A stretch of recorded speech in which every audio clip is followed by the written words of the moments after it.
Hello there, Earthlings, and welcome back to the Thundering Dice channel with your boys, the Thundering Dice Brothers, and of course also welcome to another game stream of consciousness where there are no rules, just like our brains have no boundaries.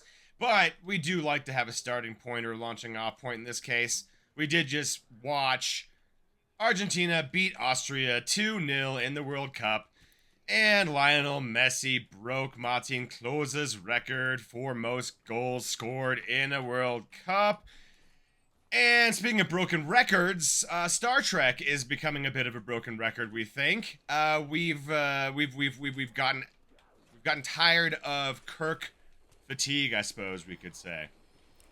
And now that Paramount and Warner Brothers and all that shite has merged together, and the soulless cycle of corporate takeover is complete, I think we can officially declare that Star Trek as we know it is dead. So maybe that broken record has finally come to an end. What do you think? No. That You think that they're going to keep milking the cash cow, but is it going to be Star Trek? Or is it going to be some, like, supply-side Jesus version of Star Trek? well, no, it'll definitely be a supply side Jesus version of Star Trek. I mean, I kind of think that Trek begins and dies with its original iteration, because TOS is the most Star Trek-y of Star Trek just by, basis of seniority and how the episodes and everything was constructed, the sets, the idea of the Federation, the whole world is laid out in the opening 3 seasons, and everything afterwards is a massive change from what TOS starts out with, which is there's no problem with that, but to me TOS is Star Trek, and there isn't Star Trek proper after that. It's only different iterations of Star Trek, more of like an evolution of things. Like TNG becomes more of a mature Star Trek with Picard and the Prime Directive taking real front and center stage in how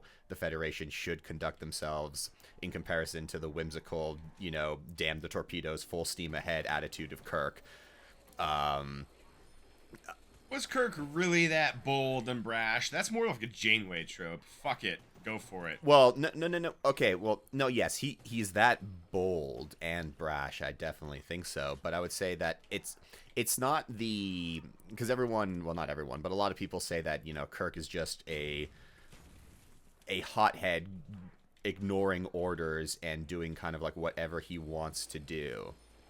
And I very much disagree with that interpretation. He follows orders to the letter, to the detriment of sovereignty. It's just that sometimes the orders are insane. Here, go infiltrate the Romulan territory, or ignore sovereign borders. And when the alien race says, "We do not want you here. This is you are clear and like present danger. We're going to put a buoy in front of you, or send multiple warning signals to you, as in do not approach. And I will ignore all the sovereign, like the sovereignty of the places that I am trying to establish contact with, and follow Starfleet's orders and bust into the scene, to complete my mission." So like I don't think that he's like reckless in that respect.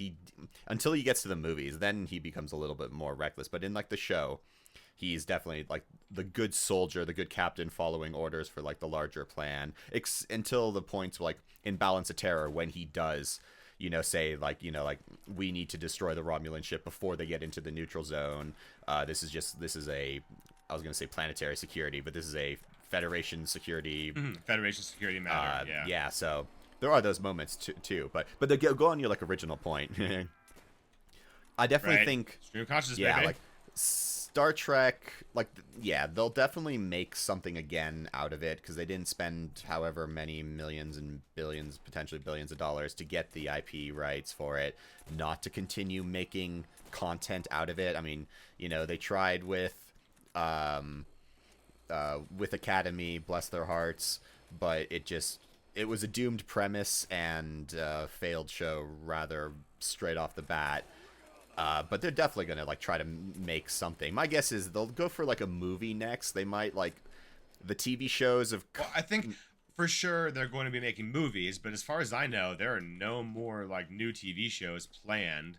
And in one respect, I didn't really care for Star Trek near year one, whatever they were going to call it. I think that was what it was. That was supposed to be uh, the debut of Kirk as the Enterprise captain or something like that. I'm not sure. It was supposed to be more about Kirk because that's what because they keep beating that dead horse. Like it's like in Strange New Star Worlds. Trek has become a broken record. We have to keep hearing the same, seeing the same characters. Yeah, like you see. So in that respect, that's something that should die. But what I kind of mean more when the death of Star Trek as I know it, like, all right, generally there are things in Star Trek that I consider important to Star Trek. The post-scarcity kind of stuff, the ideal or the striving for a better, more fair, more equal, less obsessed with rank and status, more with personal growth development and societal well-being kind of utopian ideal.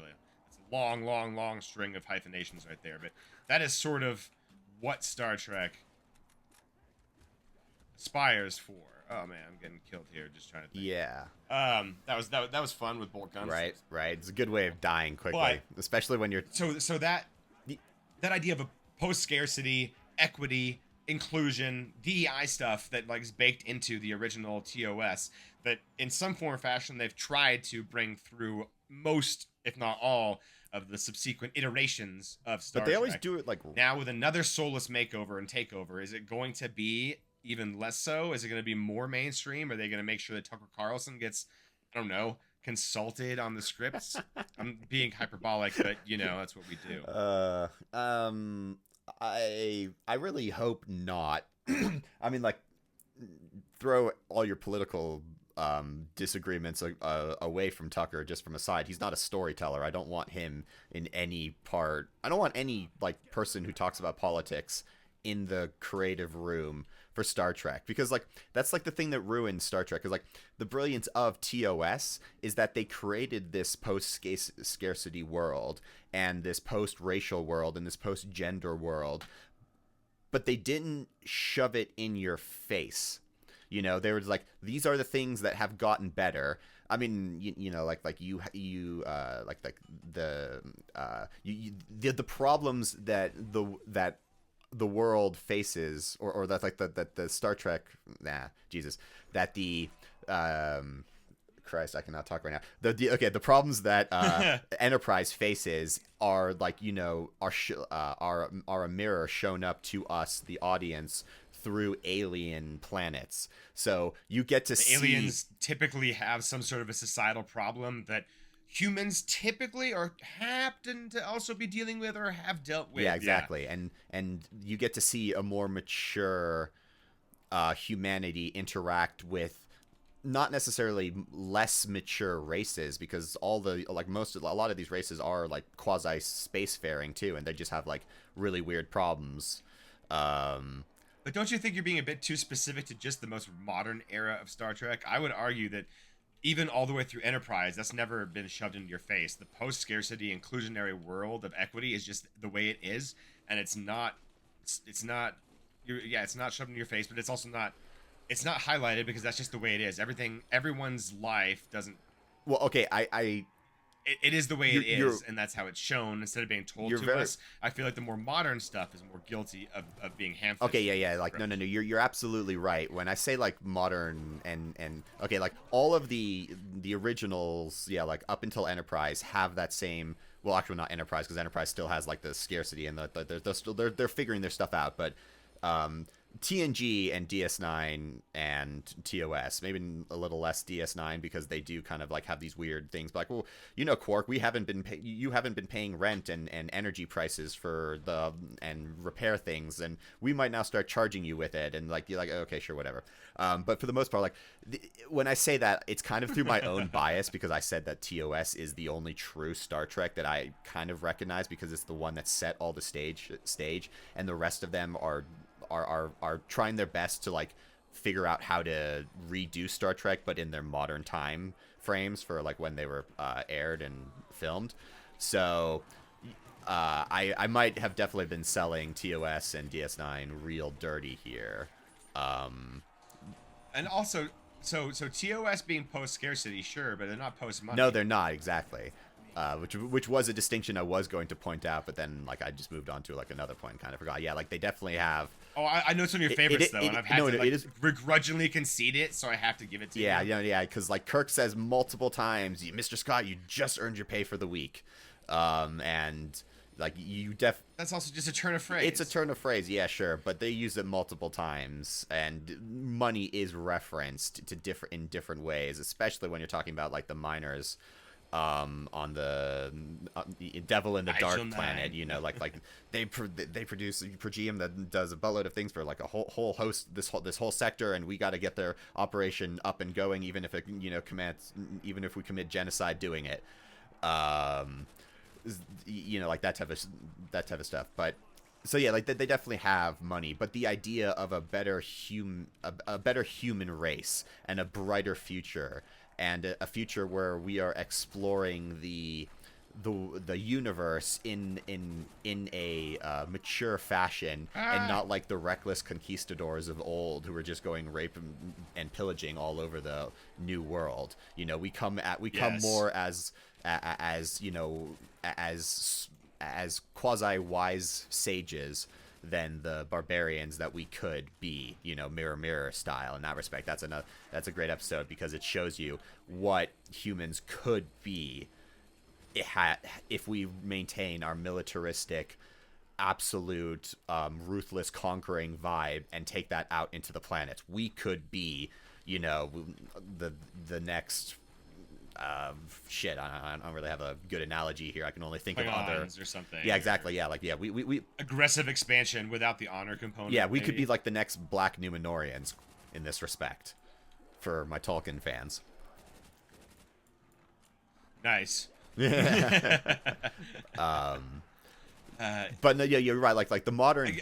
I guess it's kind of weird. This is the first time we're not going to have a Star Trek show really in production or development either in a long time. I mean. Well, I mean, there was a big spell between Enterprise and Discovery. Yeah, but even then, there was still at least the Kelvin movies came out. That was only 6 or 7 years. It's true. Yeah, you Enterprise ended in early aughts, and Kelvin #1 came out in 2009. So. Fuck yeah, you do have the Kelvin timeline, which is not a TV show technically. Yeah. So your point is correct about the distance between TV shows, but it's, what is it? When did Discovery come out? Ooh, I don't know right now. But yeah, I can't recall off the top of my head. Yeah, it's been a while since it came out.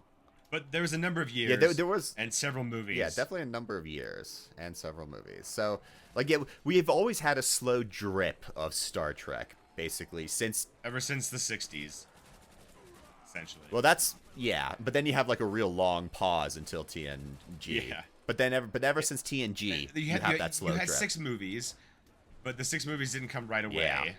Yeah. Balls. That was foolish of me. I promise, guys, if you've never watched this before, we do know how to play this game. Well, I was able to save you before getting hit, so that's pretty good. And remember, if we're dying a lot, it's just because we're so depressed, you know, that Argentina won. And if anyone wants the backstory about that, I will tell you really quickly. Ever since a frickin' mob attacked Top Gear in Argentina over a license plate because they thought it was a deliberate reference to the Falklands War, ever since then, I have had a personal grudge against the whole country. Because that type of behavior is absolutely unacceptable. And if any of you are watching in Argentina... Which less than 1.1% of you, I'm sure, are. Take this lesson. And I don't want to hear anyone in the comments bitching about how that was acceptable. Because if you do, the next game stream, I will talk about how the Falklands are rightly blank. Just... Quick, Argentina, while the UK is distracted. It's your turn. It's your time. It's a pretty heavily fortified military base, actually. I mean, it's only one of 3 locations, the Falklands Islands, that has an active patrol, like a specific ship. I can't remember what fighter jet that the Europeans use, and specifically the British and shit like that. But it's only one of 3 locations that they have an active roster of pilots ready to go at a moment's notice. Plus, it has a huge amount of batteries. It's like like anti-missile batteries. It's probably their force projection in the entire southern hemisphere. There, like it's not much else that Britain owns. Oh no, there's wow, man, that's the second time. There's a chain of islands to the west also that are in dispute that Britain owns, that Argentina claims are theirs via Spain's claim in the 1600s, which really never fucking, I mean, like, this is real. We're not talking about Star Wars anymore. I mean, Star Trek. We will get back to it, but seriously, like, how does this work? I mean, like, I understand how it works, but it's just so batshit. Like, it's because of a colonial power 400, 500, 600 years ago claiming an island, that you then thus get to inherit that claim from a colonial power that you were subjugated to, and then they gave you your independence. Ian, we should go to Africa and stake some German claims. Oh, wait, I should what? I'm sure that'll go over well. I should go to Africa and stake some German claims. I'll go over real well. Well, no, yeah, but African countries don't claim other parts of the world because of the ancient claim. No, I was making an analogy. Okay, yeah, I gotcha. Continue. Oh, continue. You just wanted me just to say that X country should still be in Germany's hands. Exactly. Okay. Making a post-colonialism show. Talking about 1600s, Why not? Anyway, that's not to interrupt the flow of the stream of consciousness. Yeah, but consider me but a small rock. You are a small rock, but it just never made sense to me that like certain countries will lay claim to other pieces of land based on a colonial power owning them and another piece of land at the same time. Like, the logic there really doesn't track.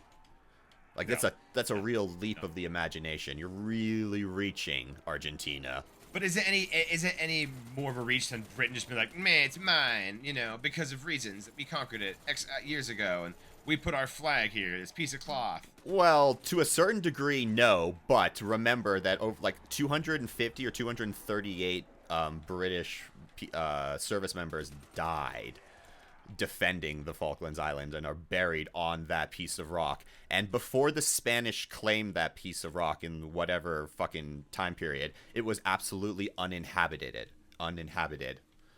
So it is So every single person in there are no indigenous people. Actually, there, the indigenous people, the indigenous people, you can actually call the British settlers because they've been there for 300 years, longer than any other person. So by blood claim, they are the indigenous people. They're yeah. So this is really weird. I can't believe we're talking about the Falklands right now. Hey, well, Argentina is in the World Cup and just won and beat Austria. Excuse me. It's easy to say Österreich. All right, it's guys, true. just get the names of your countries right, America, you weirdos. Australia. You see, there's a problem. Arkansas. What is that? Arkansas. Arkansas. Yes. Arkansas just sounds better. Illinois, not Illinois. You name half your states off of the oppressed indigenous people that you've murdered that lived there. Yep. So weird. I think Dakota is a white name. Or Mississippi. Oh, we're definitely not going to be in political. Oh shit, dude! Why didn't we get Juggernaut? Okay, I'm not. I did. I didn't. I thought you did too. I thought you ran down there and were leading me. I was like, oh, that's right. Oh no! I was too busy having fun with Argentina and giving them shit. Realize we're also running the funny counterclockwise direction that we never run. Yeah, that too was a bad idea. If you heal me, you will definitely have to switch and go the proper way around. You should be actually good. But switching back to Star Trek after that, fun, random rant. Wait, I'm gonna go get Juggernaut right now. Oh wait, I think. Oh, never mind. Oh, behind you. Yeah. Okay, good. Shit, exactly. What point were we talking about? I remember we were saying the slow drip. How is Star Trek going to be in this new in this new monopoly of media. It'll be awful. Again. It's the continued consolidation of media, which is just never a good thing. If anyone thinks that it is, tell me why, please. Because as far as I'm concerned, the more organic and democratic art is, the more people have like the ability to be creative and stretch their boundaries and try new things, the better off we all are, because something great can happen there. Yeah. I mean, like, just take the modern example of Obsession, you know, the movie that was made by a TikToker for, what, $750 million, $750,000 on that type of a low budget, and it has a box, and they have now, like, opened for, like, no. 100, I think they crossed, like, $200 million in the box office now.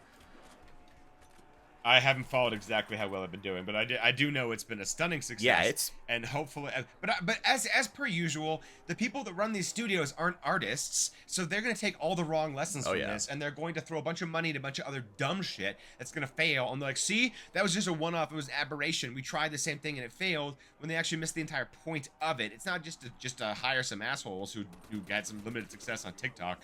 You have to be creative enough to recognize good talent as well. You have to have a little bit of knowledge outside of the accountant books. Yeah. No, Hollywood is going to fall into the same trap. They're going to take the wrong lessons. They're going to try and ruin it. Try it and fail, and it's going to ruin it for a lot of people. Yeah. It pissed me off. No, yeah, you're definitely right. But like the creative part, like, if a new Star Trek show happens, it's going to be God, okay. It's going to. I was trying to run down and get Juggernog and run it. Reloading my Thompson. It was just a no-win situation. Right. Yeah. But they're going to make the most mass market appeal show, which obviously is going to dilute everything that makes Star Trek, because like Star Trek, I mean, obviously has a mass market appeal. I'm not going to say it doesn't. But it's not as mass market, I think, as people understand it. And especially when you're talking about, like the original shows and stuff like that. These were all rather more... I mean, especially TOS was a lot more of a niche show that needed a huge fan campaign to keep it alive into its third season, which you could argue might have been a bad idea because the third season really, really, really, really sucks. But off the top of my head, I do glad that they but happened. I know there's some really, really good. Well, no, ones yeah, that's why. That's why I said, like, I'm still glad that it happened, because even though I say the majority of season 3 is pretty god awful, the ones that stand out are the real diamonds in the rough. Right. So okay, we need to reverse our direction. Yeah, we are. Let's go the proper way. So and I'm like completely out of ammo too, so I need to get. Yeah. So like the modern Star Trek shit, like that's going to, or the next iteration TV shows that's going to come out will definitely have that mass market appeal, and they won't. Mass market appeal doesn't make Star Trek bad. Well, no, it doesn't make Star Trek bad, but casting a wide net doesn't also mean it's going to be good. Yes, like when I mean, okay, yeah, when I say mass market appeal makes Star Trek bad, that was a wrong way to say it, but I instantly thought of the way that the Kelvin timeline went, and the way that as soon as we got to the movies, especially the TNG movies, gosh, everything got so serious. They thought, okay, now it's a movie, so it has to be so dark and serious, and the lighting has to get darker, and the sets have to get darker, and Picard has to get angry for reasons. You know, it took some of what made Picard away, some of what Picard, like what differentiates Picard from Kirk is he's very calm and measured and commanding in a more mature way. Yeah, like you said earlier, he's a more mature captain. Yeah, more mature captain. He kind of embodies, stoicism. And he did not have these emotional outbursts where he slammed things around in his office and yelled at things and people. No. In the first season, he had some weird things. I kind of call them at first season quirks, where he's like, "Shut up, Wesley." I cannot see Picard saying that again, really. Yeah.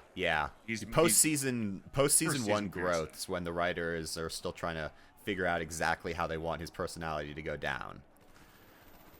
Beyond those things, yeah, he is a very calm, orderly, measured person, to the point where, like, you see it in the movie or in the very first episode of Picard, when he has that emotional outburst on the interview, when the interviewee is asking, like, so why did you leave Starfleet? And he's like, because it stopped being Starfleet.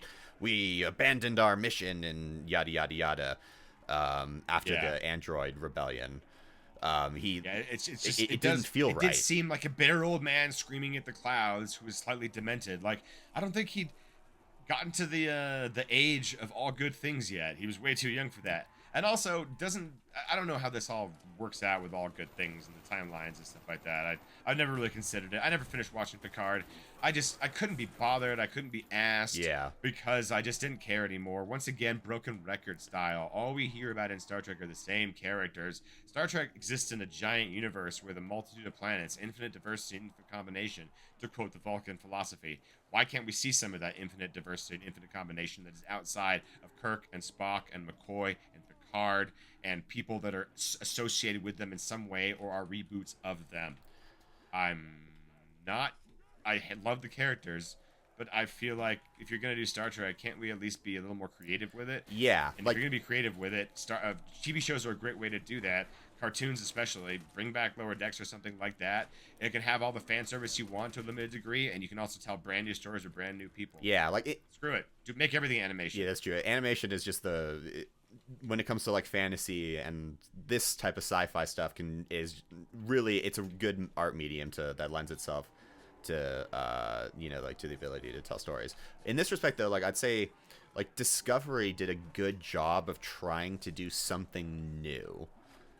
And I'm not saying that the execution of it, like the Klingon War felt really, really weird. The whole backstory with the Klingon War and like the leader who gets martyred at the very beginning, and then the double agent who Berman falls in love with it, like that like everything about that, like that's a little hokey and it felt weird. And like it definitely, like, Discovery is not like Star Trek. It's like more Kelvin timeline action film. You don't feel like you're watching Star Trek for the most degree, because there's way too much hand-to-hand combat and crazy ship battles and shit like that. But they try to do what they want to do, and they're kind of like unapologetic for it. So that's kind of like why I like it. But then okay, that's fair. But then they go too far, and with the time jump, and then go 1,000 years or 800 years in the future to the year 3000 or post-burn, shit like that. And then you're just they reached too far, because like the post-burn worlds, everything like basically Starfleet should not exist, because honestly I don't see how Starfleet I don't see how any empire survives the burn. Because when all dilithium goes inert and all ships that are in warp transit at that time explode. The whole concept of their free energy basically is completely gone. Yeah. If that were to happen, in my mind, I mean, dilithium is gone. What do you revert back to? What was the most recent best quickly implementable fuel that you already have in your society? Cold fusion, maybe. It would have to be something nuclear for sure. Yeah.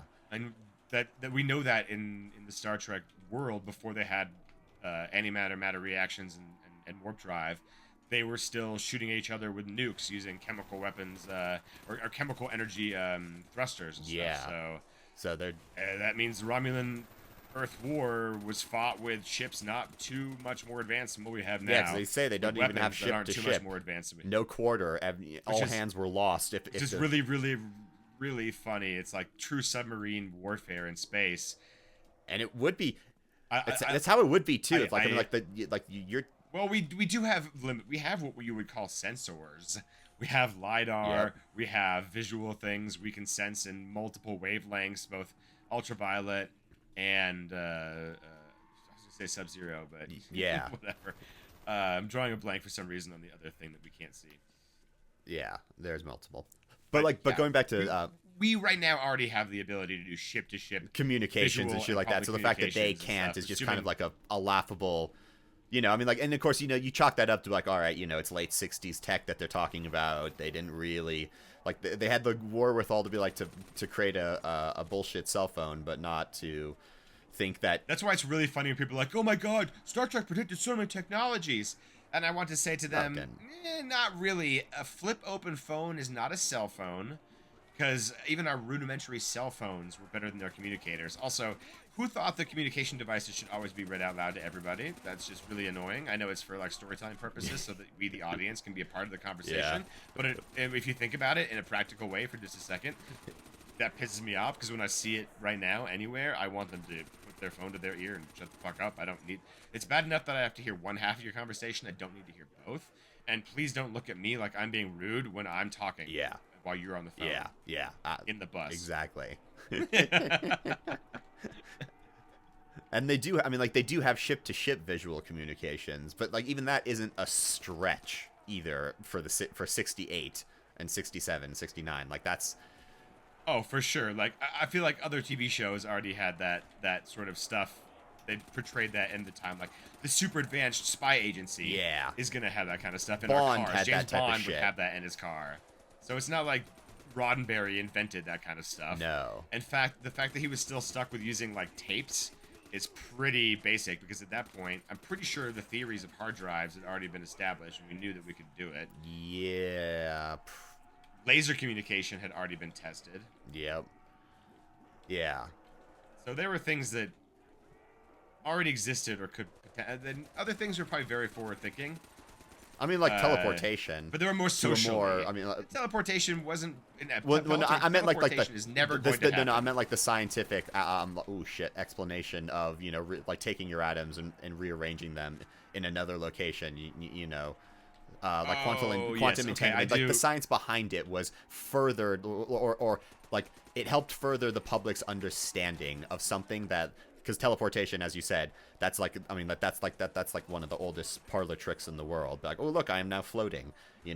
Magicians and hacks have been doing that stuff. I just mean, do you really? Does anyone ever believe that there's gonna be enough computing power to store every single superposition of your body's molecules and atoms, and the memory, however it's stored, and everything that makes you you, and then reproduce it somewhere else? Does anyone believe that computing power and technology can exist to do that? Because no, there's nothing. The amount of information that exists to do that is unfathomable. And if I went back 1,000 years and talked to anyone and said in 1,000 years' time, man will have walked on the moon, they'd say the same thing. Possibly. But I'm not sure that the analogy fits, and it's hard for me to explain why. So, no. I completely understand exactly what you're saying, but I'm not going to write off human innovation. Okay, well, think about how much do you think energy density and because of course the ability to do this requires a ton of energy, right? So we already need to like have energy breakthroughs. Yeah. In that are magnitudes of orders larger than we've had in generations. Like thousands of times greater than we've had. And then we also need storage capabilities that are thousands of times better, and we need processing ability that can make sense of that information and reconstitute it in the correct way, which is thousands of times more powerful than what we have. A century ago, we didn't even have processors, though.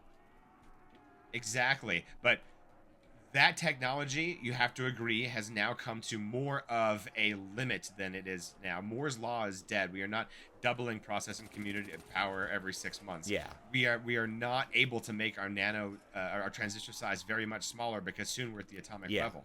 Making things that small is just physically challenging. Yeah, like we're reaching. Yeah, so right now we're sort of, if you look at a logarithmic scale, the inverse log or whatever, we're approaching the limit. Where we're approaching infinity is where we're at. Yeah. It's an issue with this computation that we haven't solved yet. And so when I say never, I mean there's also whatever ethereal component that we haven't quantified yet. Yep. Here we get kind of philosophical, I know, but what is the nature of the human soul? Consciousness, our existence. How do you break that down mathematically and reconstitute it again somewhere else? Like, are you once you've been teleported? I mean, like, okay, like, since... I mean, just... And I'm not a spiritual person in that way. Yeah. I don't know. It's still kind of trippy. I don't know. I mean, I'm very leery, even though I'm very skeptical. I don't know what makes me me, and I would, it's not something you can quantify. I think, right? You Not see, yet. And if we can, that's some trippy ass shit. But right now, I don't think I can quantify what makes me me on a way that's replicatable in a lab. yeah, I mean, like, I know the words that I would use to describe what makes me me, but they don't fit in a scientific mathematical rigor. So I can't give you any linguistics to help you on this journey because they don't exist in your in your framework, especially when we're talking about like Right. technology. So I can't. Yeah. So how would a transporter? It does have to exist in some kind of a physical, chemical way. Yeah, because I mean, like I did on How a does it make sense? because I did on a on our on the replicant I mean, it's not the replicant on the all hands lost episode for DS9, the Voyager, you know, the saddest one with on the demon planet copies. You know, I did say Correct, that yes. like if a soul is the sum of your memory and your parts, then if you are replicated and that person, you know, thinks and acts and looks like you and all that other type of stuff, then you are that person and they are you. So, but that's a slightly different thing because that's like that's more like that's organic mimicry going on, not computers taking everything you are, distilling it down to a 1 and 0, transporting that to a different location, and then using mass and energy to reconstitute that into who you are. Like when you say it that way, I say it's extremely unlikely that you survive as you do, just because of the massively inhuman and kind of like unholy element that description invokes. But the scientific part of me kind of flies the opposite way, because if you are basically just like, if you can take me, carbon copy me, like take everything that's special about me, disintegrate me down, then throw me across the universe and rebuild me exactly as I was in the previous location, then I also say that I should still be exactly the same person as I am. Like, yeah, in theory, if we remove the metaphysical away from physics, the meta away from physics, and we talk about just science, yeah, the human body is a machine. yeah, There are pieces that pull and push. Electrons and ions move across gradients, across synaptic membranes to create potentials that create thought and movement and action. These are things that we have measured and can measure. yeah, We just don't understand how the sum of those things are expressed as consciousness. yeah. But theoretically, if you reproduced all of those parts, what should come, a la Frankenstein, is consciousness. And yet I don't we think have it works that what way. we consider consciousness, and other animals we think of as lower life forms and do not have consciousness or sentience. And then that comes down to the question: wait, are we arrogant to presume that we're different and have a soul, or is like what does make us different? Why would we have a soul? Because our neurons work a certain way. Our chemistry has tricked us into thinking that we have free thought and independence. Yeah, I mean, you're right that. Oh Jesus, it's a tricky question. I don't know. Yes, it was more rhetorical, I know, because it was sort of a rambling, like, No, yeah, you were just kind of like of explaining your question. like the thought process and stuff like that. Yeah, like that's why I was just like, well, I could start arguing about like why we treat certain animals as conscious and sentient, and why we don't treat other animals as conscious and sentient, because we don't give a shit and because they're really small. But like, yeah, which ones do you break for when they cross the road in front of you? Does the consciousness equation come into well, it? okay, When yes. it's a deer Well, no. Okay, or like or if a I squirrel? okay, like if I'm driving Which across one? the road and then there is a snake on the road, I'm not braking for the snake. If I am driving across the road and I see an octopus, I am braking for that octopus. What about a turtle?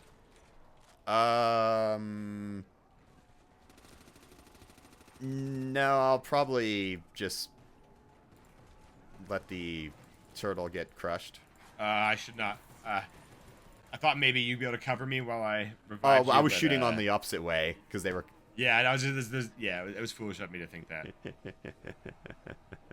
Hey, well, that was fun. That was actually pretty decent for actually basically just wall guns for 15 rounds. Yeah, because I only just got the HK-21 last round.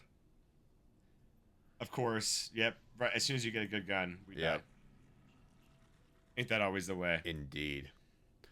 But okay, no, but I think it's an interesting question, and it's like the biggest thing that I sympathize with Barkley so much when he talks about his transporter psychoses, and he's convinced that he's filled with all these existential questions, and everyone just kind of hand waves away and says it's safe. And I don't think it's so much it's safe. Like, I believe that I will arrive reconstituted, but will I be me? I mean, I don't think I would be afraid of the psychosis part of it, but I can think of like an existential dread. The thought of going through it. It's not like getting into a car and driving somewhere and being transported there that way. This is and McCoy also has indescribable level. Yeah, and McCoy also has.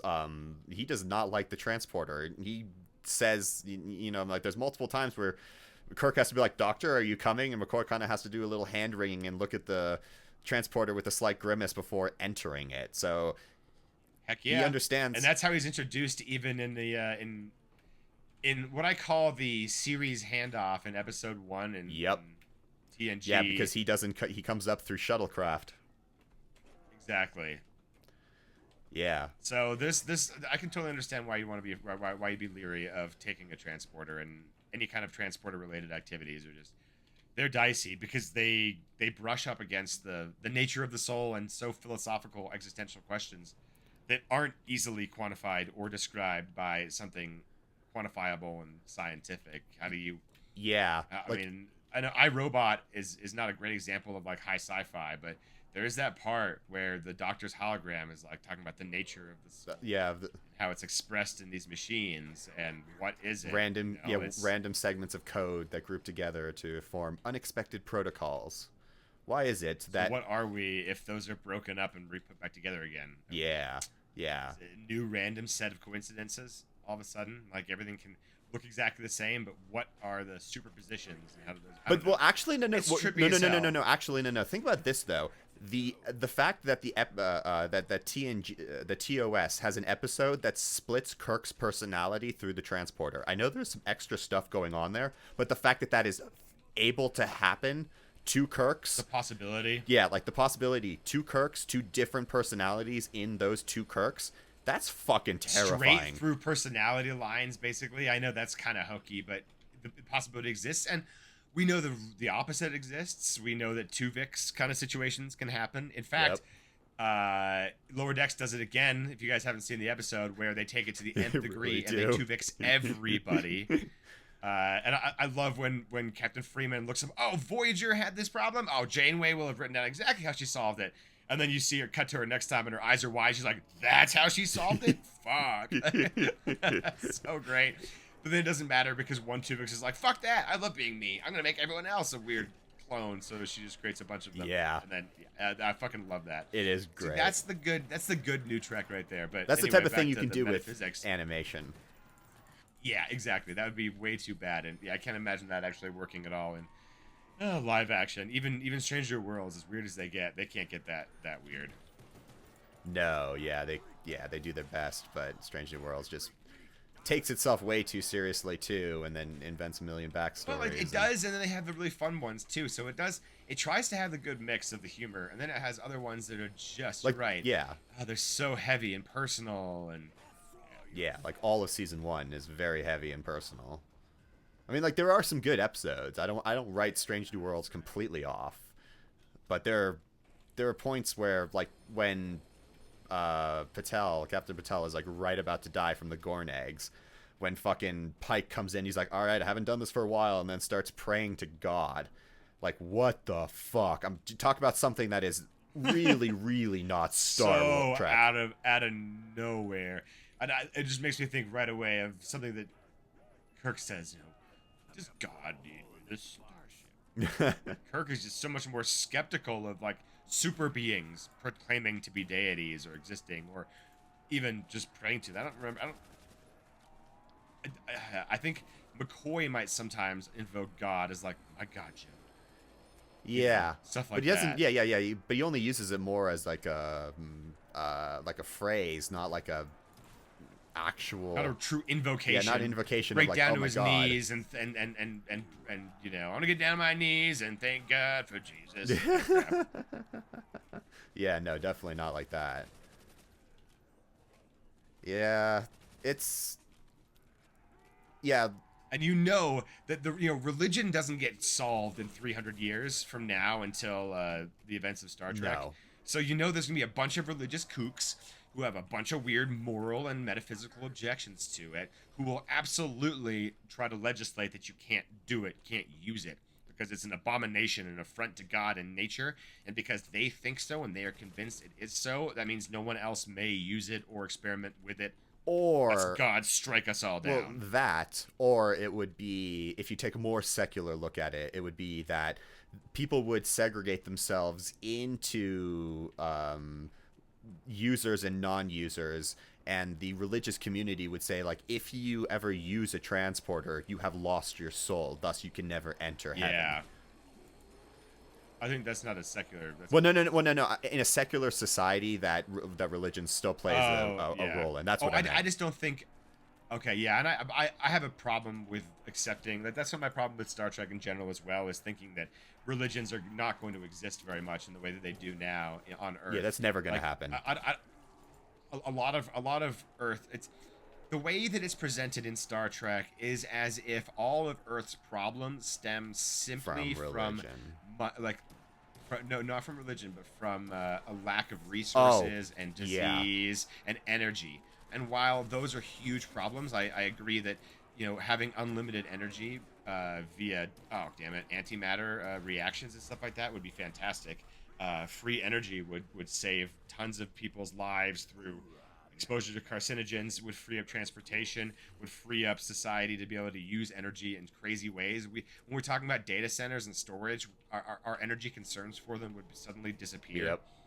Now we'd be able to free to solve like the cooling crises part of it and stuff like that a lot more freely. I mean, it would solve so many problems if energy weren't a concern. Africa would be transformed overnight if energy weren't a problem. Mm-hmm. Because the big problem with the continent is it's not a good energy and resource dense area. So to create, transport, and use energy is a challenge for the entire continent. So that would transform the world overnight.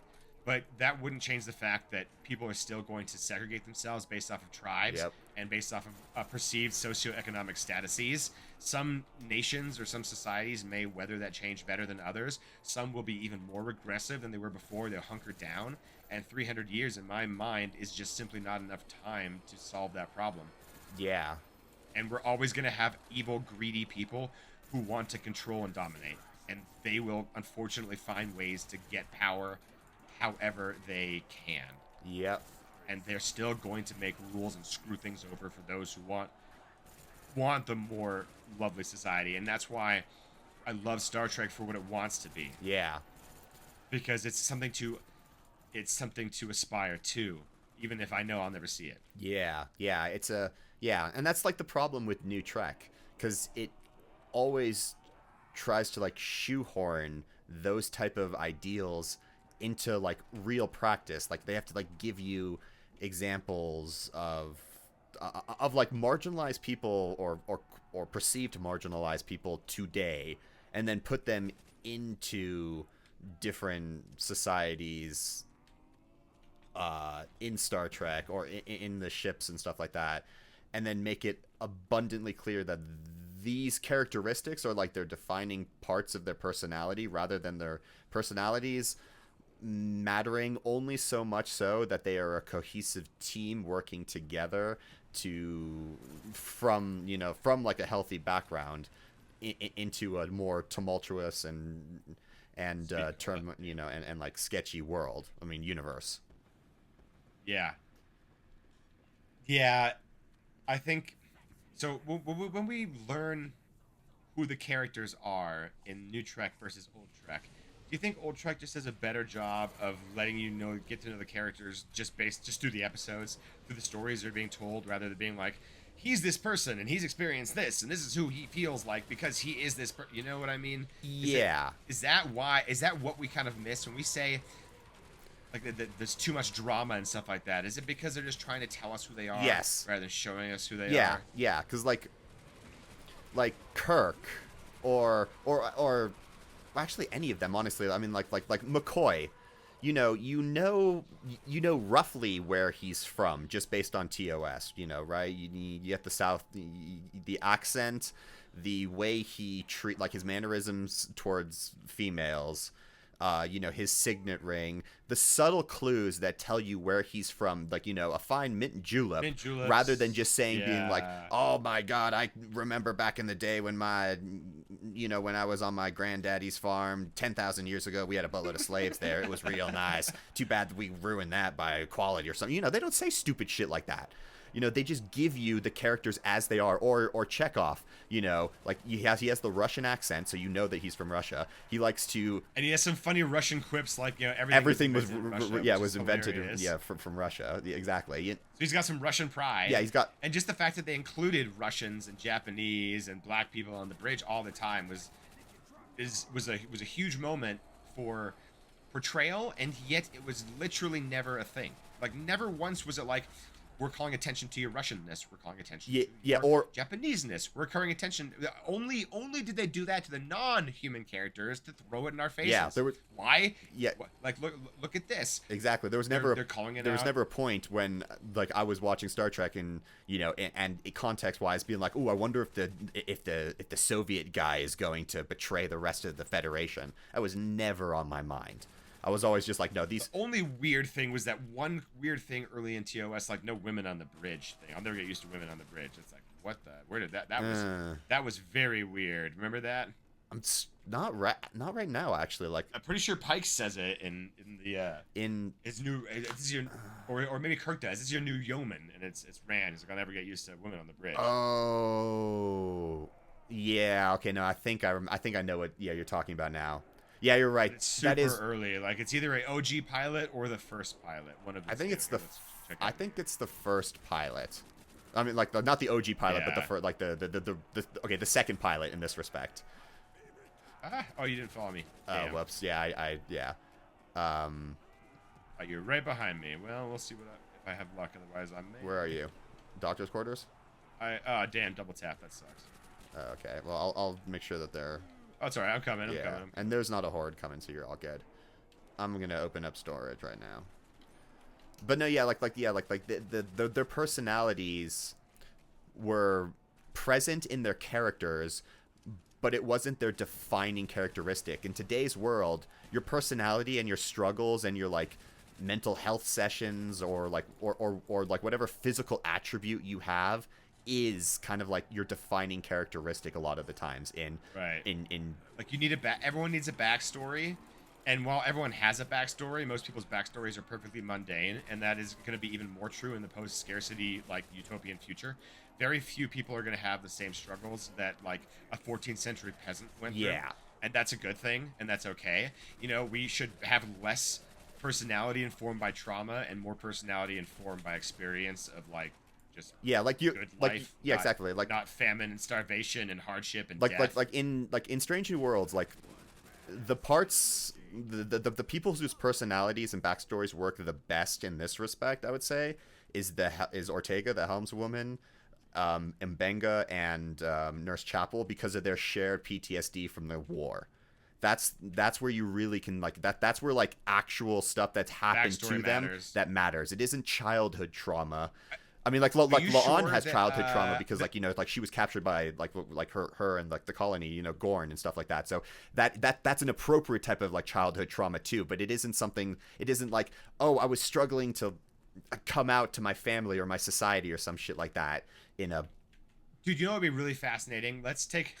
I don't know if this is probably way too annoying and hard to do, but what proportion of episodes have to deal with Spock's background in TOS, and what proportion of episodes in Strange New Worlds have to do with Spock's background. Oh my god, in Strange New Worlds is so fucking often. I mean, it's not even actually in Strange. I mean, like in Discovery too, they talk about it all the time. When, you know, like his human half, Sarek and shit like that. And then in Strange New Worlds, so you have so much D'Pring coming on too, and like how he's always feeling inadequate by Vulcans. And then they have that Vulcan changeover episode where half the crew has to, well, no, the four bridge officers have to become Vulcan, and they're super dickish and asshole-ish to Spock and be like, you were since you were only half Vulcan, you were only half as good as us.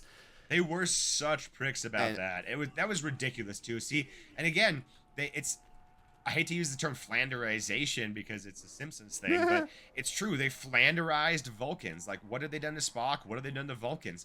They've, ever since TOS, they've had to mess with Vulcans. Yep. Now, some Vulcan portrayals are better than others, but I think that some of the ancillary Vulcan characters are always bad. The ones in... Yeah, all the side characters that are Vulcans are always super Vulcan. Yes. If that makes sense. Yes. Just like Worf has to be uber Klingon, all the side Vulcans have to be super logical and cold towards Spock. And I don't understand how the genetics of the change-up in Strange New Worlds would make them super hyper-logical, because we know that it's a learned behavior and it's a cultivated skill, that they don't naturally just, like, come out of the womb all fucking Ponfard, or not Ponfard. Yeah. Colonard. Colonard. You know what I mean? That falls under the hush. Let's that not shit think don't about make it no too. sense. Well, you know what? Don't make up stories that you want me to think about, and also don't think about. That don't make no sense. Oh no, yeah, I absolutely agree. Like they definitely forgot about a few things. At the expense of a dumb joke. Shit. But it's truly what it boils down to. Yeah. Yeah, it's a real dumb joke. And like, and when you look at the, like, his TOS struggles in comparison to his, like, Strange New World struggles, like in TOS, it's lightly peppered in on a few select episodes. That's it. And for the most part, it's completely overlooked. And some of them are not because he brought them up. It's because there's a racist member of the crew, or because his father is coming up because he's an important diplomat and the Enterprise is an important ship. Yeah. Does important things. Or he loses control because he gets drugged on spores or something. Yeah. You know, it's stuff like that, but it's very rarely, I'm having this sudden mental anguish that came out of nowhere because I'm in love with somebody and I don't know how I should feel about my feelings. Actually, even though you just pointed out another really good example. This happens multiple times. Like in TOS, with the spores, he gets a dose of, like, pure bliss. He can actually be happy. He can be unrepressed with his human feelings. He can embrace love and actually experience the good side of humanity for the first time, unrestricted, unfiltered, in that spore episode. But then you go to Strange New Worlds, and he's basically a, angsty teenager who's, is dealing with his first erection and his first love. It's like, what the fuck is happening? It is, yeah. The lack of maturity that they give Spock in other iterations just blows my mind. Like the Kelvin timeline, he was way too angry. Yeah. And not in control of his emotions, even though he was like this top academy instructor, ton of experience, very, very intelligent, and very much in control of himself. I failed to believe that anyone could bait him so easily, but fine, story purposes. Yeah. And then when you get to Ethan Peck's, I think it's a fine portrayal. I don't think it's his fault. Oh no, it's definitely not his fault. I think all of it is just the writers giving him all this angsty stuff to work with and making his character. He's not that much younger. He's like the events, what happened between TOS and Strange New Worlds is only a few years. I mean, like, yeah. Kirk so is what the fuck changed it? Like, and why wouldn't Kirk? If that were the case, no, just never change a character like that when the character's already established, unless it's going to be a new timeline. At the very least, the Kelvin timeline had the decency to be an alternate timeline, alternate universe. So in the end of the day, they didn't screw with OG Spock too much, except for when he pops in. And, but even that, they didn't screw with how he like Leonard Nimoy is still very true to his own portrayal of OG Spock. So like they didn't try to screw with that. It was just Zachary Quinto's weird new alternate timeline take on it. Yeah, it's like don't retroactively change characters who are 100% established. You know, Spock and And Uhura. super fleshed out. I mean, Spock is such a well known and beloved character. He's been in like 6 movies and 3 TV series. I mean, he has a whole fucking Resurrection movie, for God's sake. Yeah. He even showed up in TNG as old man Ambassador Spock. I mean, gosh. Yeah, he has like a great. I mean, he has probably the most complete He spanned arc. every single like. Yeah, it's crazy. So, don't screw with that. It's ridiculous. But whatever. These are all complaints that are not new to our channel nor to the discourse about these shows at all. No. If anyone is still listening and just nodding along, give us a thumbs up and a like in the comments and tell us that you've heard this a million times, but you appreciate us reiterating it one more time. And I think, at the very least, we have gotten a little bit of discussion. I mean, at least I enjoyed thinking about what Star Trek. No, exactly, because like these bitch sessions, a lot of people and a lot of like toxic people online, you know, like take it too far and shit like that. But when you actually have a discussion about it in a calm, reasonable manner, you know, like the way we are, you definitely know that we're not like when we're criticizing New Trek, it's not because we hate New Trek, it's because we're sad that New Trek hasn't embraced the ethos of old Trek, and what made old Trek special has been lost in New Trek. It's like we're lamenting the death of an old or of like a younger or an older brother, you know, someone who you have very fond memories with, and now that they're gone, you know, like you're just like, that's really sad. And then along comes a shiny new company that like, oh my god, we can take the, you know, we can take the Facebook memories of this person and then put them into this, you know, reconstitute the person. Yeah, exactly. But then it's just suddenly wrong, and like, you know, like he would never say this, and that just doesn't feel right, and the eyes are soulless, you know, like that's the type of complaints. Like you're feeling sad. That's something you grew up with, or at least us in this respect, we grew up with, falter and slowly, you know, wither into this weird fade shell into like of irrelevance, and trying to be forced into sticking around with the same characters, and just nostalgia bait after nostalgia bait. You know, everything has to be, except for the Discovery, like you said, everything is sort of tied in some way to either Picard or Kirk, Picard and Riker, or Kirk and Spock and McCoy. Yeah, that's sort of how it all happens. Even Picard had to have Data in it. Yep. You know, and then Picard. Prodigy had Janeway. Yeah, Prodigy had Janeway. Unfortunately, Discovery had Ensign Daniels. Hey, and Pike. Exactly. Yeah, and Pike. Stranger Worlds has to have a bunch of has to be a prequel to TOS, and it has to have Spock, and it has to have Uhura, and it has to have Kirk. Mm-hmm. And it has to have McCoy, you know, all these, and Nurse Chapel, you know, I mean, it's just continuing to, and Dr. when they Kirby. reboot it. So,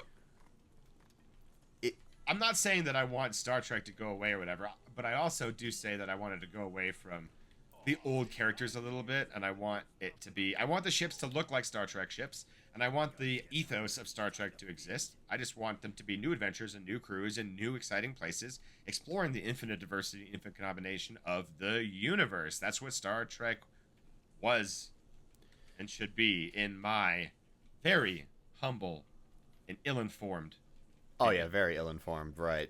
I don't know, like, to me, I kind of at the point where I think I want Star Trek to die.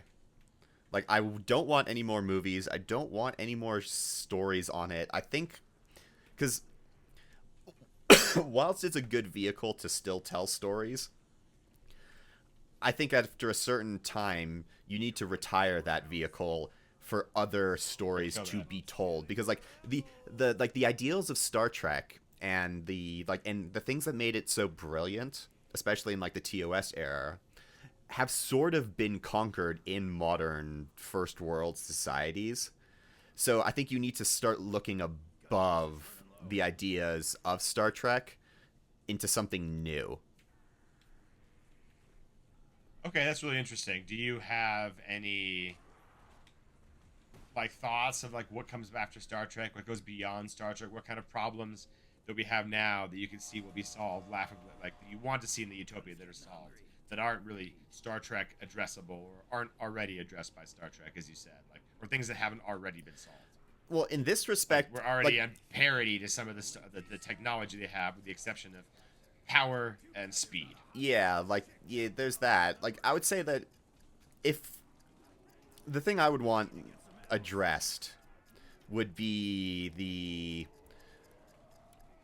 the duality between science and religion, honestly, because that's like it's the one frontier that Star Trek really does not go into for the majority of it, and especially when you're talking about human religion. I mean, like, yeah, like, you have the Bajorans and stuff like that, and plenty of other, like, you know, the Klingons. They all, every race but humans have a religion. I mean, I don't really actually know what it seems to be like a global religion with at best sect, but that's about it. It's kind of funny that the writers chose to go that way when you consider Earth religions are very a million of them fragmented. Yeah, Let's put it that way. You know. yeah, There's a lot of different belief systems, and a lot of them are either very tightly interwoven or only loosely related or not related at all. And you know, they're all perfectly valueless at this point, but we have too many of them.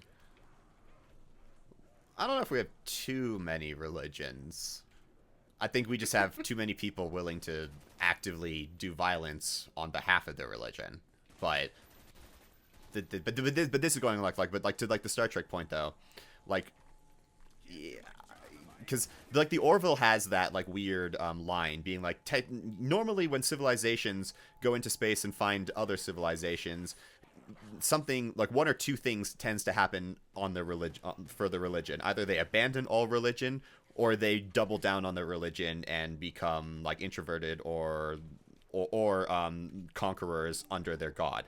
And I mean, like, whilst that binary is the extreme opposites of each other, there's a whole host of other possibilities in the middle that I think are a lot more reasonable. Like in Babylon 5, you have that whole sect of like Christianity that suddenly becomes dedicated to studying other religions from other alien races because they believe that God has touched all races and all religions, and that to see the truth you have to see everything, and that only a complete picture will then be painted if you look at every single religion. I think those type of ideals I wonder how many people miss the irony of that whole thing with the Vorlons are right there manipulating everybody for being into thinking that they're God, and and they're so close to seeing God in every single religion. How far were they from connecting the dots? That, oh, you're right, God is in every religion, and it's the Vorlons fucking with them all at the same time. Yeah, there's Sorry, no, it just that was a funny, ironic little moment there. Yeah, there is that too. You do have that also. But like, you know, so like, yeah, I think that would be an interesting, like, if they have to, I mean, and you couldn't really tell this in a Star Trek. Oh shit! Yeah, I only have a pistol too. Crap. And dogs are Why didn't you come out behind?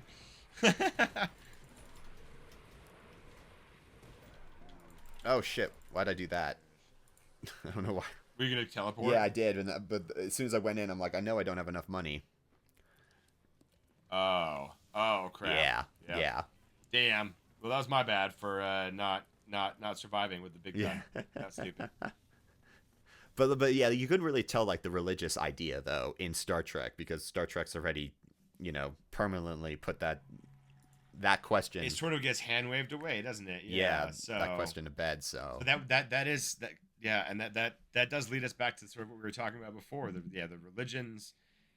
The religious being solved. That is exactly the thing that I have a difficult time imagining being solved. Because like humans will always fear death. Like that is a constant, and like we're never going to get over that. And as long as we fear death, our minds will want to have a construct of what is after death. And the only way we can really have something after death is if we impose the supernatural onto our existence as a whole.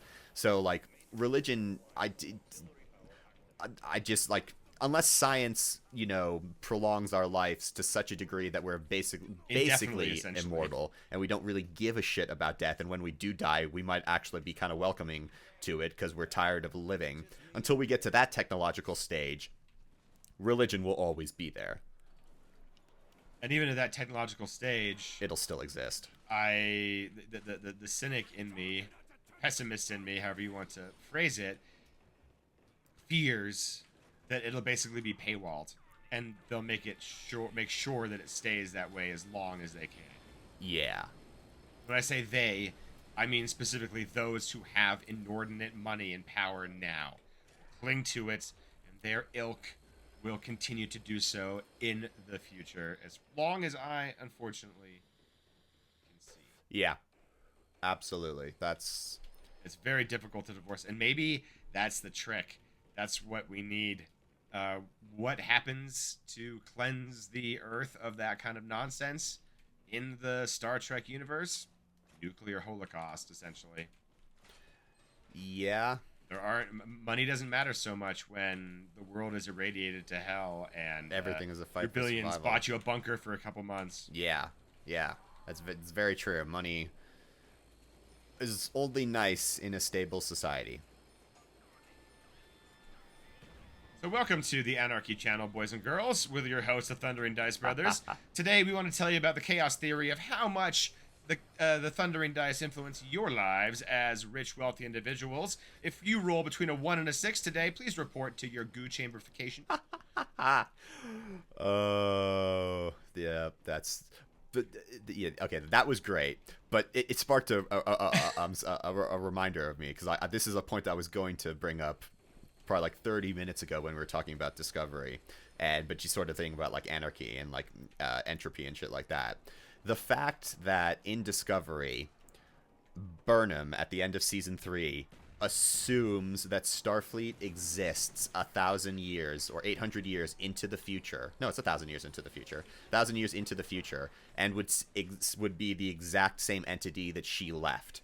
That is probably the most annoying thing to me about Discovery. Like, I mean, I don't like time travel, guys, so take that as what you will. But the fact that she assumed that the Federation would still exist and would be in power, and to me, that's a really stupid assumption, because when in history has any civilization or collection of civilizations ever survived for over 1,000 years? Like, I mean, like, I'm not saying it's... We're talking, 400 generations. Yeah, it's not, like, impossible if you do the math, but it's very, very, very unlikely, even if you want to take the argument that, like, well, they have such a high degree of technology that rebellion amongst the population is basically impossible, so all populations are placated to such a degree that... I also...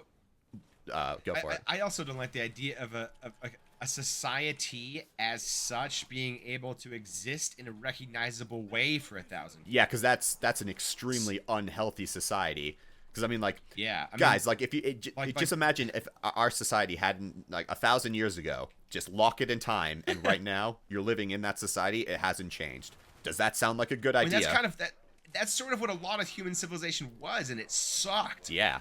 And I know they were technologically locked behind. They hadn't invented things like electricity. Not invented electricity, but discovered how to harness it. Harnessed.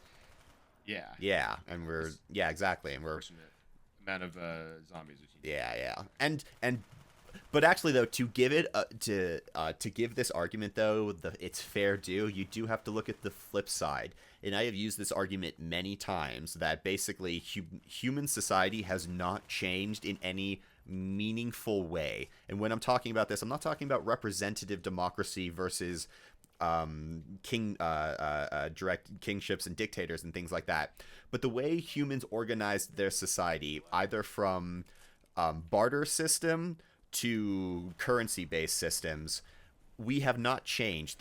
We still congregate to make to sell goods. We still value certain goods higher than other goods. We exchange it for coins, or we exchanged it for other usable materials and things like that. We still seek houses and shelters. We still organize our cities roughly the same way as we did thousands of years ago. We've just done it on a larger scale and used technology to make it better. Spokes and grids, and found communal meeting places. I mean, socially, yes, the evolutionary traits that led to sociality exist. Unfortunately, evolutionary traits that led to tribalism also exist. Yeah. Yeah, so all that type of stuff like all exists and is not going to get wiped out and would still be a hindrance on your society. And then plus your society is also going to need to develop over the next 1,000 years. But then you introduce the burn, where all warp drive ceases to exist instantaneously across the universe everywhere because dilithium becomes inert. The Federation doesn't survive that at all. Like, if all energy becomes because inert, all your power, yeah, exactly, yeah. all power, that's not something you're gonna be able to figure out overnight.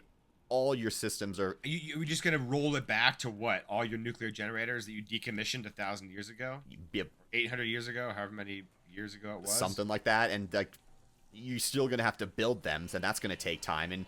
And whilst you're building, like, how do you build it? Because like 1,000 years, like the technology to build something that hasn't been used in 1,000 years, you have to manufacture it. So how do you manufacture it without power? You're gonna have to you have to go OG, burning wood, boiling water, and turning a turbine. And that's never explained, is it? How they recover? No, it. they gloss over that one because they know they can't do it.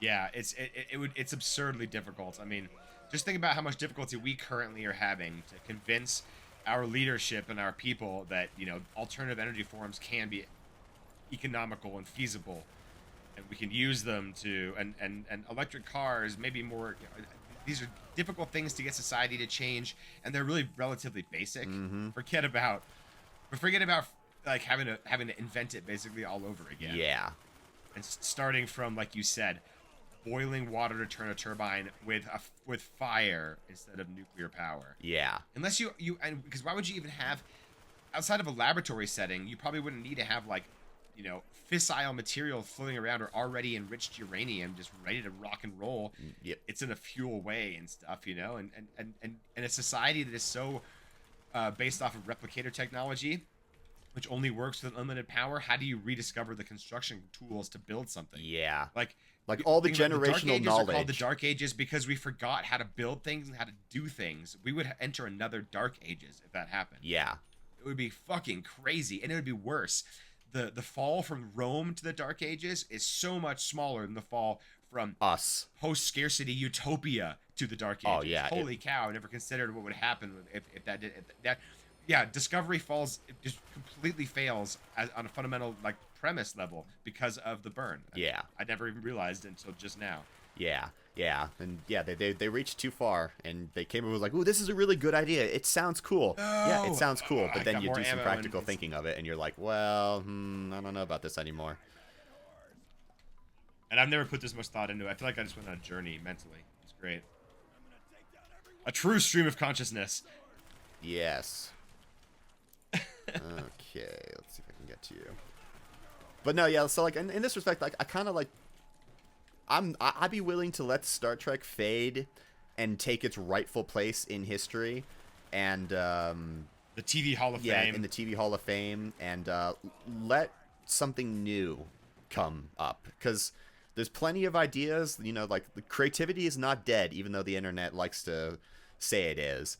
There are plenty of people who, given the opportunity, will and do have fantastic ideas, can come up with spectacular, great stories to replace Star Trek, or not even replace Star Trek, to bring it to its next conclusion. Because Star Trek was, you know, it's kind of like the first step into space travel storytelling wise. I mean, like, for the, obviously you have like H.G. Wells and shit like that, but I mean, on the screen, that it was a huge iterative moment in sci-fi history, television history, social history, pop culture history. It's a huge milestone or inflection point or nexus point for a lot of society, Western society. Yeah, exactly. Sure. But you can't keep that nexus point alive indefinitely, because it just kind of turns stale and old and into what it has become. So I think, yeah, like a broken record, we've seen it. Yeah. And I'm not saying that we don't want more sci-fi, we don't want more stories, and we don't want more exploration. Oh no, we absolutely do. That's why I said something new. But we just, yeah, exactly. We just don't need it to be on the Star Trek Enterprise, nor do we actually need it to be on Babylon 5. No. Nor do we need it to be on the Battlestar Galactica. Or Star Trek Troopers. These were all great shows. Yeah.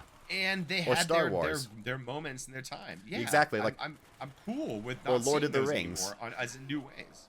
Like, it's dope to see him sometimes, and it's just also dope to see something new.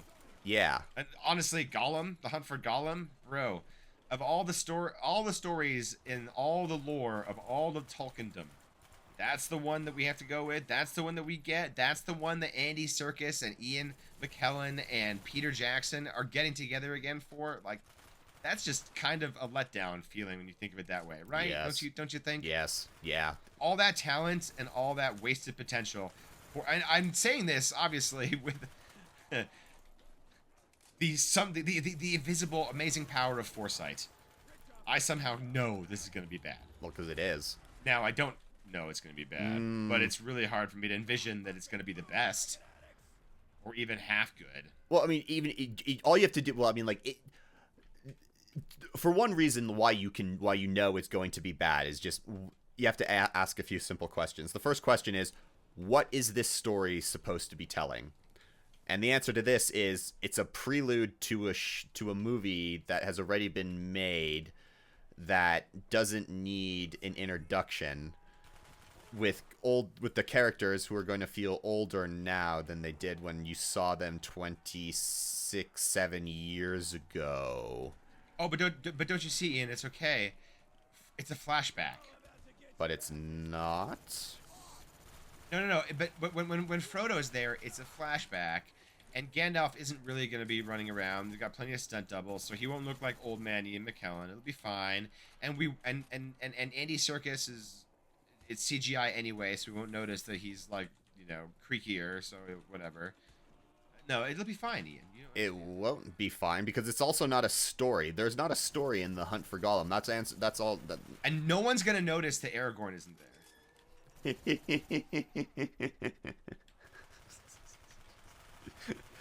No, just stop. It's just not. No, tongue in cheek. I know, like is there. It's just not. Yeah, it's just yes. Everything that I said is hopefully dripping with like, I don't know, a gallon of sarcasm. I hope everyone picked it up. I'm sure they did. If you've watched our channel long enough, you guys, you definitely know that he's fucking around. But yeah, just in this respect, like we need a cultural shakeup and a storytelling shakeup, something like a new narrative, some new ideas, some new vision, something bold, something that isn't locked into the old standard recipe of Hollywood.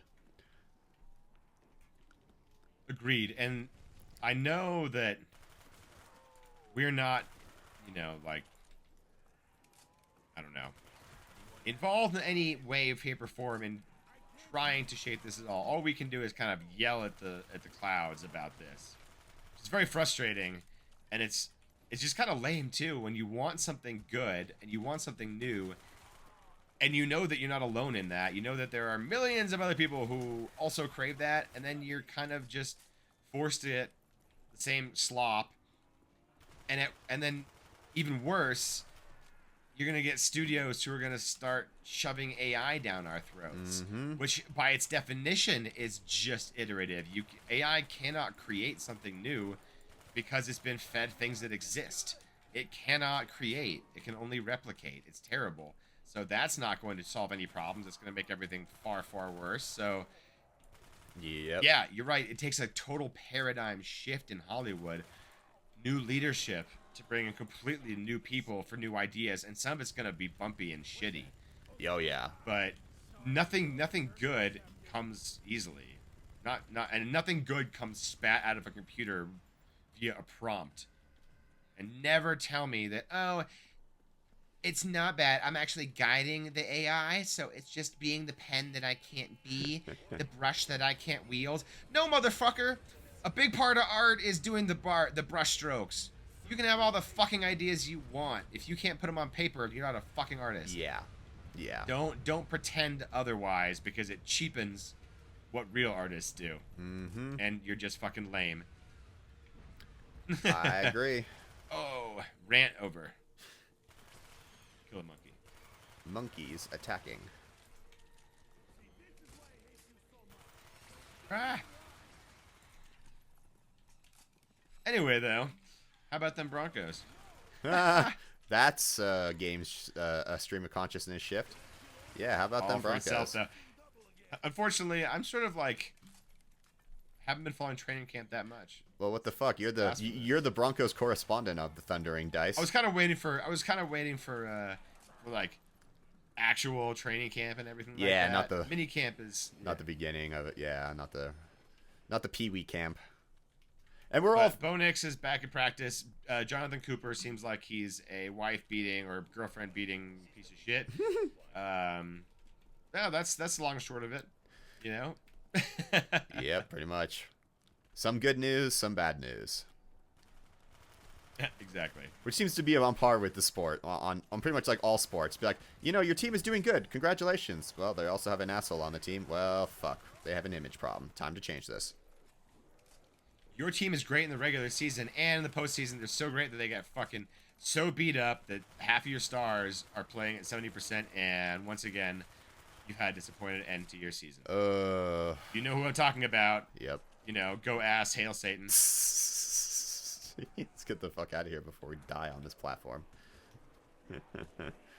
Lander? Bloody hell. I can't believe I was able to... I thought you were gonna follow me on the Lander. Oh, no, Okay. I upped and ditched. I was like, nope, fuck this shit. When you said that, I thought you meant Lander, so I went over here, looked around, and was like, oh, he's not here. Shit, I gotta go. That's alright. I'm already at your position. I would love to get a better gun. I can't believe all I have is a FAMAS and an MP5.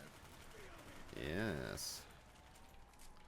Yeah, I've been pretty much like wall gunning it up this entire fuck. Oh shit! All I have is my pistol now. That's not good. That's not good. That's not good. That's not good. No, no, no, no, no, no, no, no. Christ on a hat. Christ on a hat. Wow. I'm surprised I actually made it. That's a very American thing to see, actually. I did notice that a lot in my travels down south recently. Lots of Jesus and Christian iconography at every gas station and every convenience store and every souvenir shop and every coffee shop. It seemed like they had to have some sort of religious iconography to let me know that they were Christian and that Jesus watched over this place, or that you should pray, or should let Jesus, or Jesus saves, or Jesus is the answer, or Lord is, or any of the combination of the things above. And God bless us. Do it everywhere. I could go on and on and on. Yeah. And to all our viewers who are Christian, all of the 18 people that will watch this, the 9 of you whom are likely to be Christian or have that sort of faith, statistically speaking, probably in America. I apologize for nothing. It's all right. Thanks for watching this far, and this should not be any news to you guys, but I'm not very.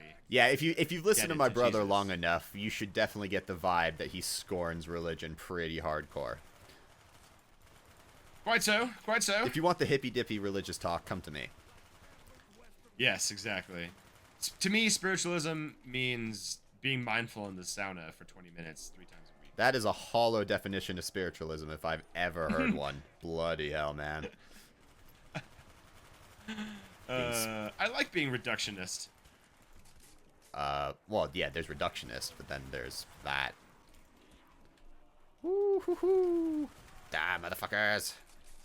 Whatever. I have a rich, full life that doesn't involve an adherence to a specific set of made-up rules that are decided based off of a theological construct rooted in control and misogyny. Every time I read the commandment, "Thou shalt not kill," I always look at that and be like, that's a really bad tenet. I think religion got wrong on that one. I don't say that it got everything wrong. I just say that to govern your life by what it says in general is a poor way to live your life. Objectively, if you take the word of the Bible as literal. But what happens if you yourself cannot define good and bad and need a construct? I think that's a psychopathy, and I think that there are therapists that might be able to help you manage your life better than the Bible will. Wow, that's Because the Bible will probably tell you that you have, like, Satan in you and you need to pray it out. And when that doesn't work and you can't figure out why you're not a better person just magically, then clearly you're broken and you just go on a rampage and you end up, committing a mass murder. That's how, suicide bombers are born. okay. Yeah, but we were kind of talking about Christianity here, and suicide bombers and Christianity don't usually mix that well. Suppose not. That in a tends to be another contemporary way. Abrahamic religion. True, but there's the key again, though. Once again, another Abrahamic religion. We're not really far from the root here again. We're talking about the same monotheistic group of religions that generally dominate the world religions right now. True. I'm not going to dispel that part. Oh, no, that was foolish of me. See, this is what I get for blaspheming. That was not good. Shit, I don't know what my point was anymore. That joke kind of wiped out my short-term memory. See how great deflection is? That's how you win an argument. Yeah, I've said multiple times, arguing. everyone, that my brother is the master gaslighter, and he'll just win arguments by deflection. That's not gaslighting. That's deflecting. Gaslighting is telling you that your beliefs are incorrect because I say so. That, like, no, how can this not? No, you don't, or no, not quite like that. Like, I'm trying to convince you that what you know to be true is not. So, no, there are not 4 lights. There are 5 lights. I can't believe that you would be so wrong about that. I have seen you do both. There are 5 lights. One in jest, the other as a clever strategy to lighten the mood or just knock my opponent off balance. Okay, yeah, fine, sure. As if there's a plan. Yes, okay, if that's the plan, sure. But it doesn't, like... I'm just a politician in training, Ian. You're a politician in training. Every poor person on the Republican side is simply a millionaire waiting for their ship to come in. I am an unhappy citizen who is simply waiting to become a... Wait. Did you just read that Steinbeck quote, too? Because that's really close to... No, no, sorry, I genuinely didn't. Oh, okay, because he has a quote that being like the reason why Americans have a problem with socialism is because too much of the population just doesn't see themselves being controlled by like a rich elite, just sees themselves as disenfranchised or temporarily poor millionaires. Okay, now thank you. I did not know that was attributed to Steinbeck. I did not just read it, but I have read it and heard it previously. I did not know that was attributed to Steinbeck, though. But that's exactly what I was... oh, shit, that's what I was referencing. Yeah, as we just get overrun by monkeys. Shows how much we know about evolution. Hey, there's strength in numbers, and no matter how much proficiency I think I have with any type of knife or weapon or whatever, a pissed off chimpanzee wins that battle 99 times out of 100. Plus, when you're at round 15 and you're only with a M1911, you're gonna get fucked over. Right? All right, guys. Well, I think that's a wonderful place to conclude this game stream of consciousness. And if you stuck with us this far, you are heroes and champions. You are a god. And you should reward yourselves by subscribing to this channel and getting more of this, because clearly you dug it. Like, comment, subscribe, all that good stuff.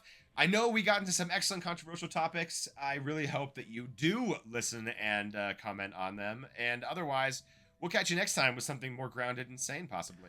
Sayonara.